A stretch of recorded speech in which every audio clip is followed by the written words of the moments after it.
Thank you very much, David. Merci beaucoup, grazie mille. Good afternoon, everyone. Bonjour.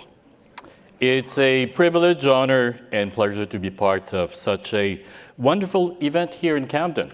And I must say I'm delighted also to be here because we're actually neighbors. I'm from New Brunswick, which is actually very close from here. But I actually just arrived from Chiang Mai in northern Thailand, where I'm staying for the winter, as a Canadian should do probably. And most days in Chiang Mai, temperature is around 85. So it's quite a change from Chiang Mai, since here it's invigorating, let's put it that way. I also arrived on Valentine's Day. That was the first Valentine since I got married last September. So to redeem myself to my wonderful wife, Diane, who's not with me, I love you, darling.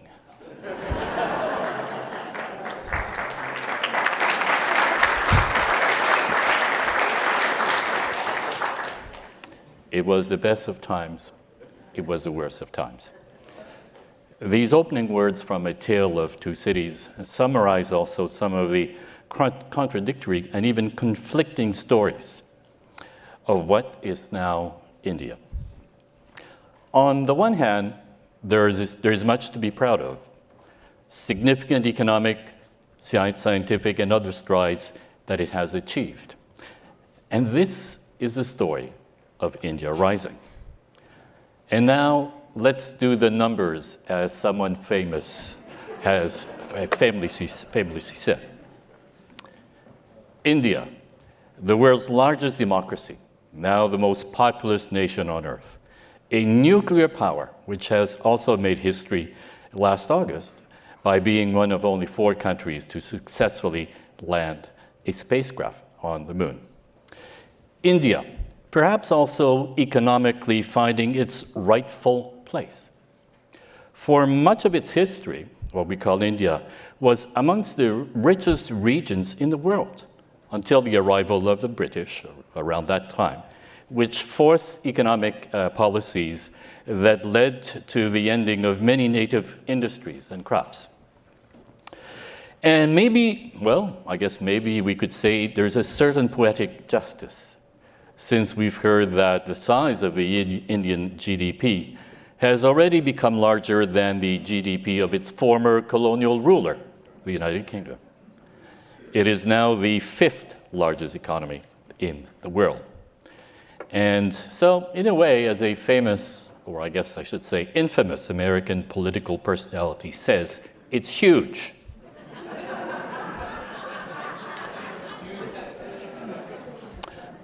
Others have more eloquently described how these and other examples of India rising is quite remarkable.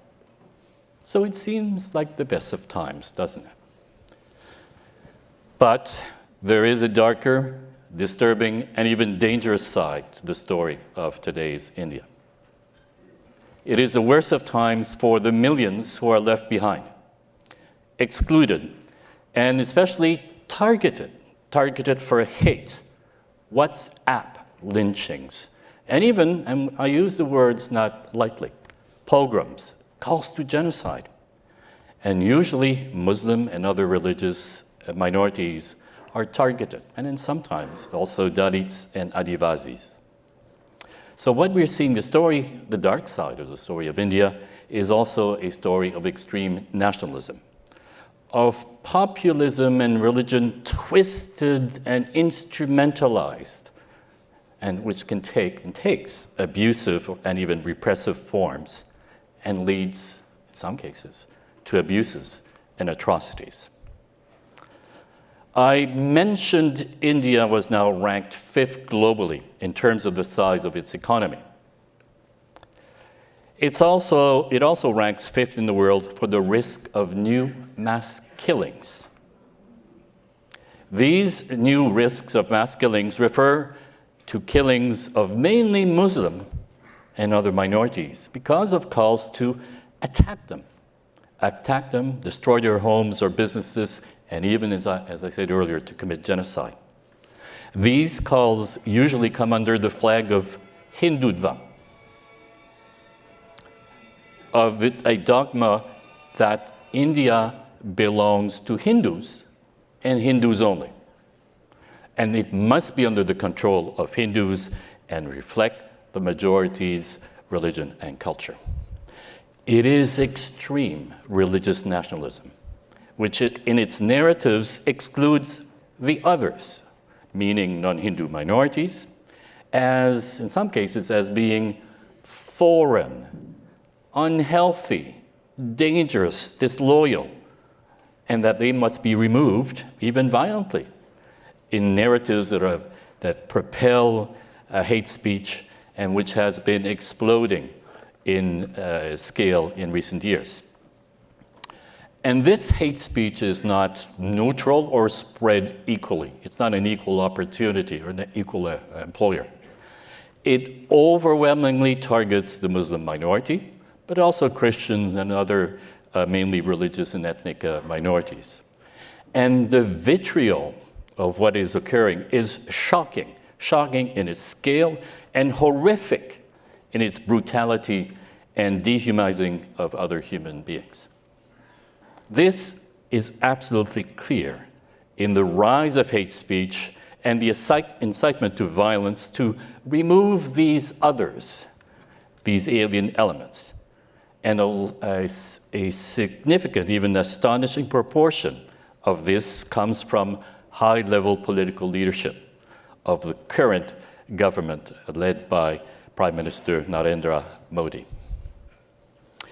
This has been increasing in 2023 and 2024 because of elections. And there is something I think has been referred to previously, but we need to actually acknowledge and focus to more.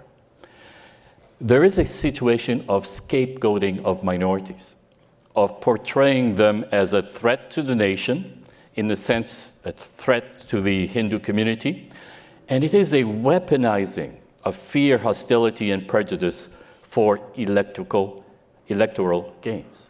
It's not an accident. This is a strategy, an election-winning strategy that we are seeing.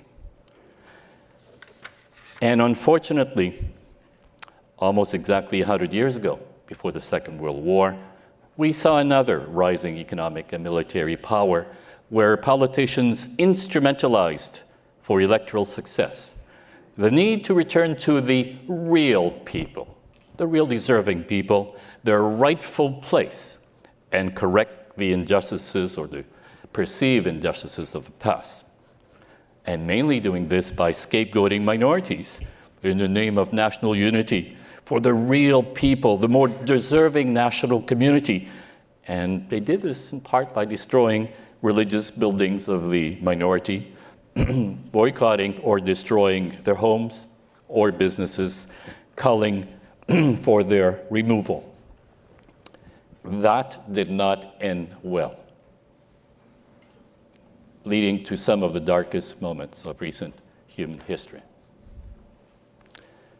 The flood of hate speech against Muslims, Christians, and other minorities occurs almost, not quite, but almost with impunity, as reported by Human Rights Watch and many others, including the U.S. Commission on International Religious Freedom. Indeed, Muslim and human rights lawyers and activists who report incidents are themselves quite often threatened by public authorities.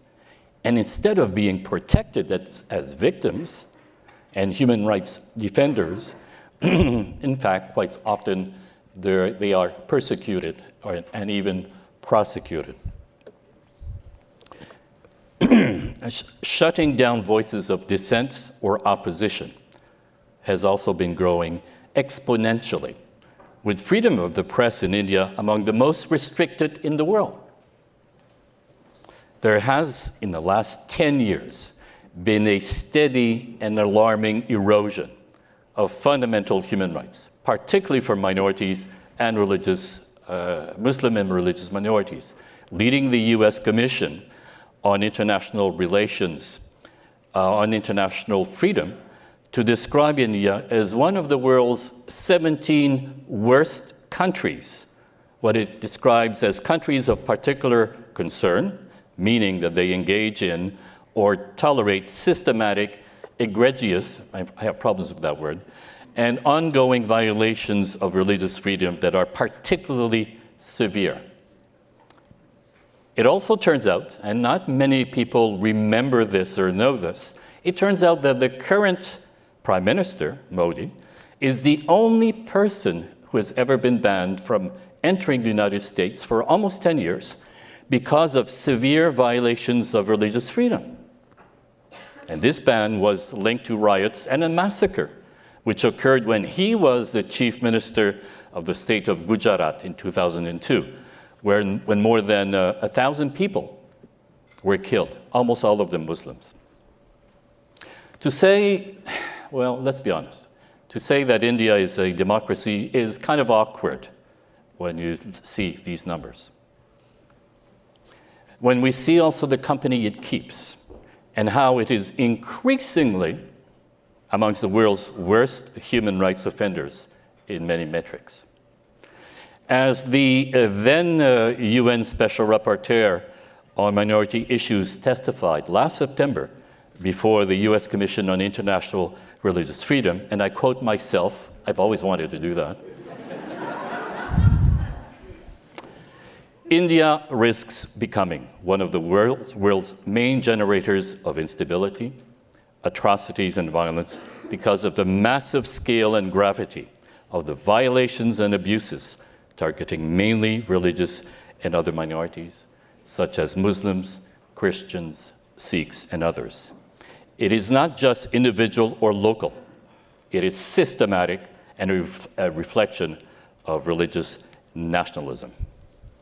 I could also add the very large number, the increasingly large number of what we call allegations of violations of human rights, complaints, sent to myself as previously as UN Special Rapporteur and colleagues.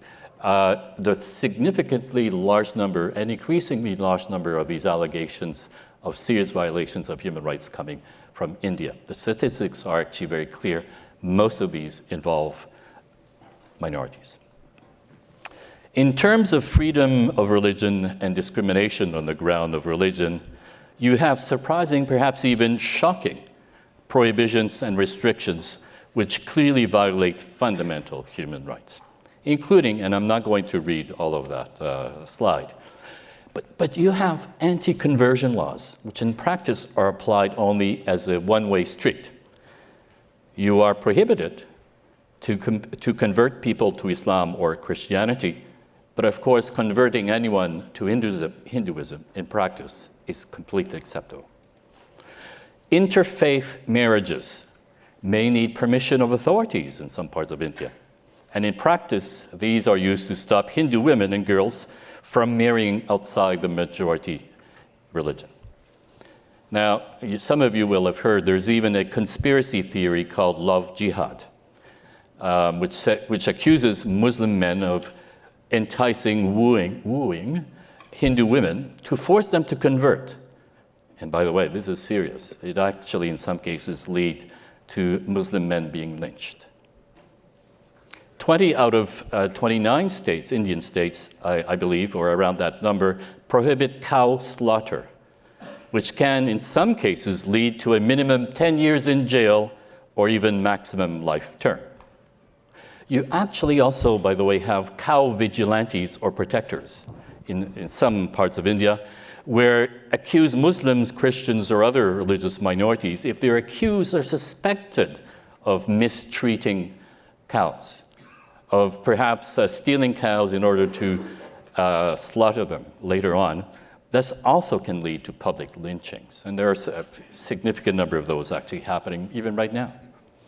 Religious minorities, and specifically Muslims, are being also politically disenfranchised, with a state such as the Indian-administered Kashmir, for example, losing, unilaterally having its autonomy, political autonomy revoked, and being ruled directly by national appointed authorities.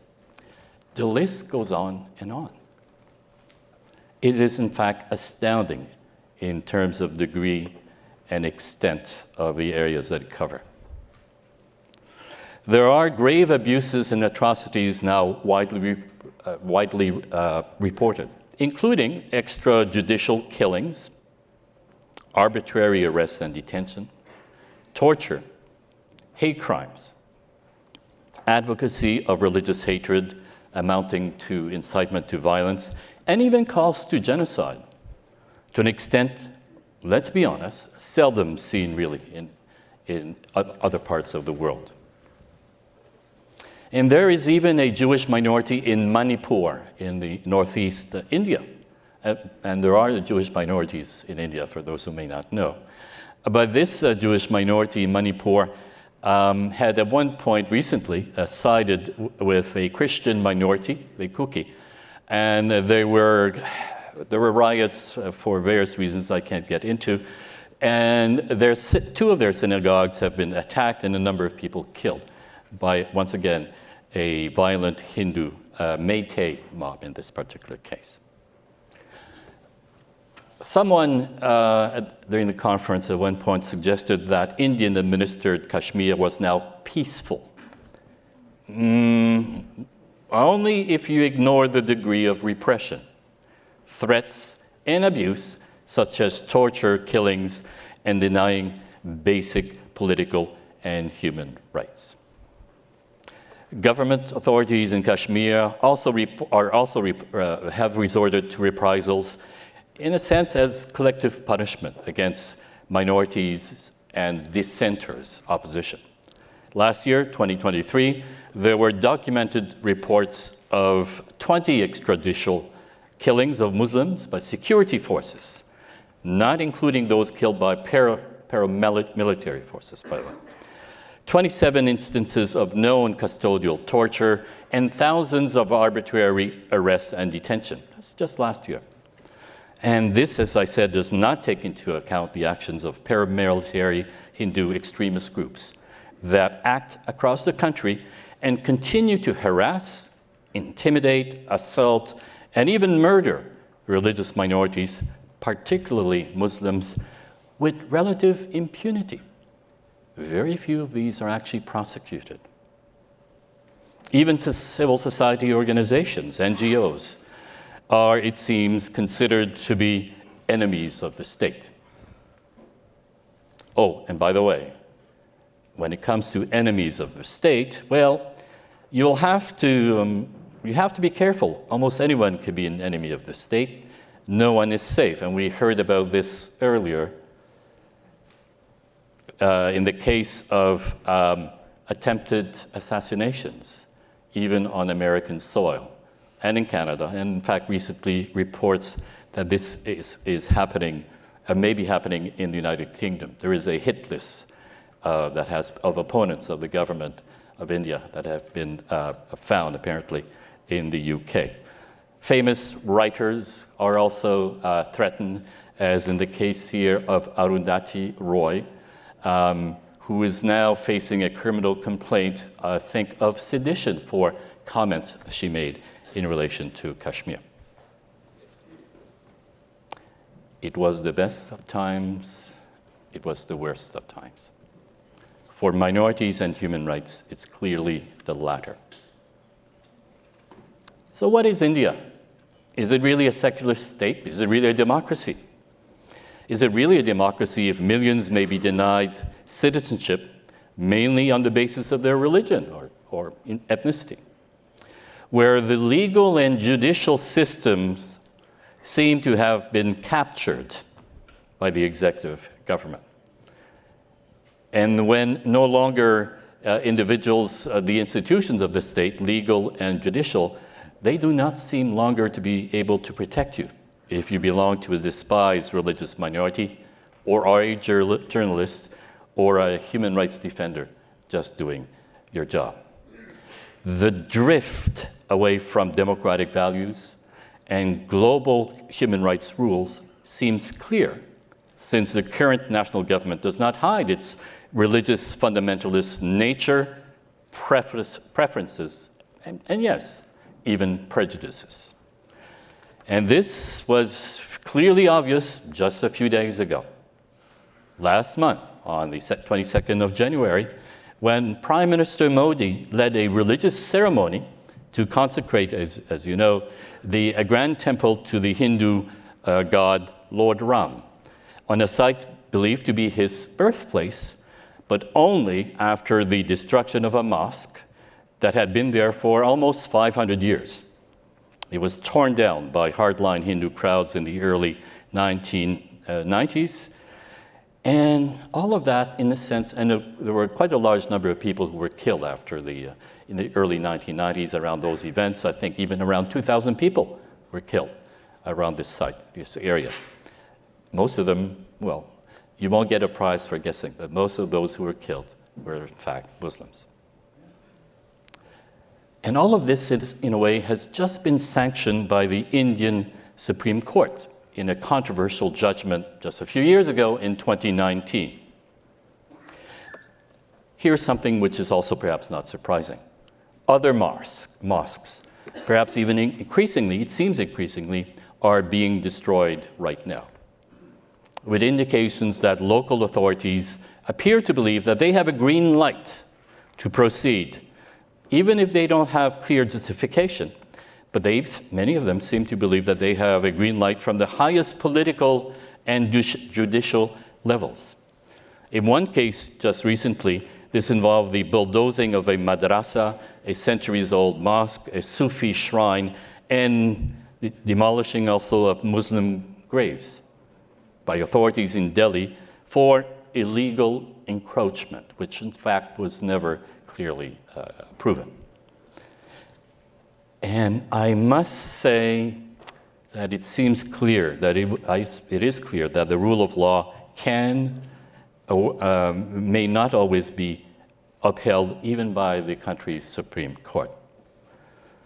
In the case that allowed the demolition of a mosque, and as you have here, the construction of the Ayodhya Ram temple and its opening just a few days ago, the judges of the Supreme Court unanimously ruled that the god, Lord Ram, was a legal person who could present legally valid claims in court as God. And this is actually part of the reasoning of the court to this effect. And on the 9th of November 2019, in this unanimous judgment, the Supreme Court actually awarded the ownership of the land to the deity, to God, Lord Ram. To my knowledge, this is the only example anywhere in the world where a god has legal personality and standing to bring a case, to bring a claim in a court of law. Think about this. The independence of the judiciary has crumbled, and now, with the national government, they are blurring the line between religion and state. And some have pointed out that this is also undermining the Constitution and the rule of law in India. Some have pointed out that the Supreme Court now seems to apply the logic of faith and belief inside Hinduism as being superior to the enforcement of the Constitution. The nationalism of the executive and more the judiciary of India is not of a state proud of its diversity or of being a mosaic. It is a government for whom there is only one state which reflects and represents one people, and a people defined by one religion. Non-Hindu minorities such as Muslims, Christians, and others risk more than ever to be marginalized in a democracy that is no longer secular, where the usual protections offered by an independent judiciary and the rule of law no longer operate or are enforced normally. We can see this also with laws, processes, and policies which risk denying citizenship for millions of individuals, mostly Muslims, in Assam, and perhaps soon other states with discriminatory laws such as the 2019 Citizenship Amendment Act, which for the first time in India has religion as a basis for granting or denying citizenship. The law specifically fast-tracks asylum claims from non-Muslim irregular immigrants and excludes Muslim. And that, by the way, is part of a global phenomenon, which will be the theme for next year's 38th Camden Conference. That is the trend, with liberal democracies being under threat from the resurgence of populist and nationalist ideologies, with a decline, which is what we're seeing, a decline of individual freedoms and rules based on international religions. So next year, we will be asking the question, can India survive as a democracy? Can we survive as a democracy?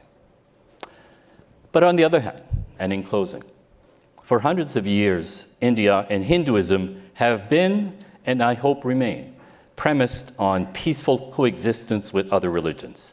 An extremely diverse mosaic, stimulating, if at times challenging.